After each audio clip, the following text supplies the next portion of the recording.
I mentioned earlier that I have a background in working in schools, and I have seen firsthand how schools can sometimes err on the side of caution where there's an act of aggression and violence.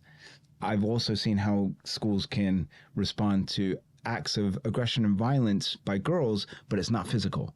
Right. So there's kind of an immediacy aspect sometimes around the presentations. As a story, working in another secondary school in East London, there was an incident where two boys were kind of going at it. One boy was significantly bigger, significantly stronger than the other one.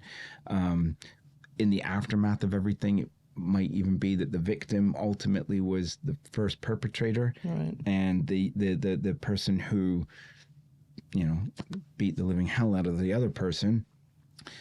Speech and language issues, challenges at home. None of it condones or it just explains that there may have been some other factors within this. And that boy was immediately and permanently excluded without sort of consideration.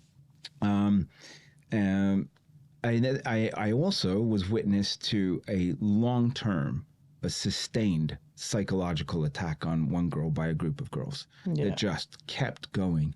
And this girl, over time, developed eating disorders, started to self-harm, excluded herself from school, and these girls just stayed in the school, even though there was a very solid understanding of the persistence of the attack. But it was almost as if it was distinguished differently.